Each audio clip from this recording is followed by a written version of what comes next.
हम लोग semi solid dosage form के बारे में पढ़े थे और जो नेक्स्ट टॉपिक है वो ऑइंटमेंट है। तो ointment is a semi solid dosage form. Semi solid dosage form वो डोजेज फॉर्म होती है जो कि in between solid and liquid lie कर रही होती है। ना हम उसको लिक्विड में कैटेगराइज कर सकते हैं, ना ही हम उसको किस में कैटेगराइज कर सकते हैं, सॉलिड में कैटेगराइज कर सकते हैं। तो वो इन बिटवीन दोनों क्या आ रही होती है तो हम उसको कहते हैं कि सेमी सॉलिड प्रिपरेशन है। एक ऑइंटमेंट जो होती है वो एक सेमी सॉलिड प्रिपरेशन होती है जिसको हम टॉपिकली यूज़ करते हैं बॉडी सर्फेसेस के ऊपर। ठीक है, तो टॉपिकली ये होता है कि आप ऊपर वाली लेयर पे बस इसको क्या करोगे, लगा दोगे और जो उसके जो एक्टिव इंग्रेडिएंट होते हैं वो आपकी बॉडी सर्फेसेस से मूव कर जाते हैं।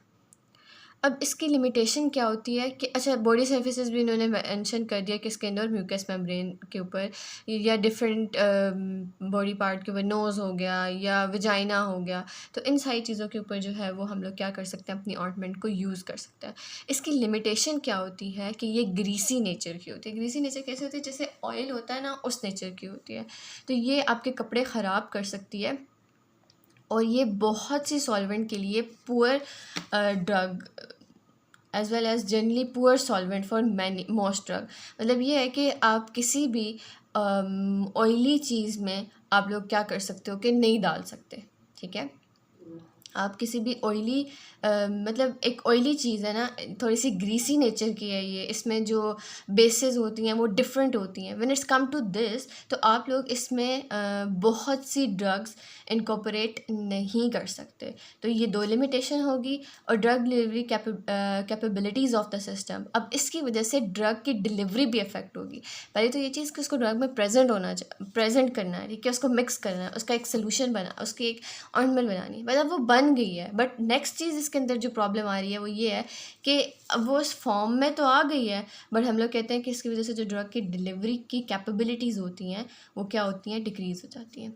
अब ऑइंटमेंट आगे से दो तरह की होती है, या तो वो मेडिकेटेड होगी या वो क्या होगी, नॉन मेडिकेटेड होगी। अब द नेम इज़ इंडिकेटिंग कि जो मेडिकेटेड है वो हमारे पास क्या होती है, कोई भी इमोलिएंट हो सकता है, कोई भी प्रोटेक्टिव हो सकता है, कोई भी लुब्रिकेंट हो सकता है। That is non medicated. उसके अंदर कोई ऐसी चीज़ नहीं है जो आपकी किसी भी डिज़ीज़ को ट्रीट कर सके। That is simple.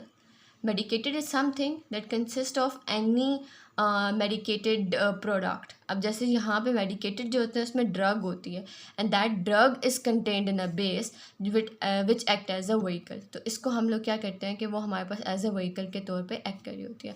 तो ointments semi solid dosage form की एक टाइप है जो कि हम लोग कहते हैं कि हम लोग कहाँ कहाँ अप्लाई कर सकते हैं, टॉपिकली अप्लाई होती है। इसके कुछ लिमिटेशंस हैं जिसमें इसकी ग्रीसी नेचर का होना, इसका बहुत सी ड्रग्स को डिज़ोल्व ना करना, इसका ड्रग को डिलीवरी साइट पे टाइमली ना पहुंचाना। अब जो नॉन मेडिकेटेड होती है उसमें हमारे पास इमोलिएंट हो जाता है, प्रोटेक्टिव नेचर की या लुब्रिकेंट वगैरह, ये सारी चीज़ें आ जाती हैं। And when it's come to the medicated ointment तो उनका कोई ना कोई हम लोग कहते हैं कि काम होता है, they are delivering the drug to our body.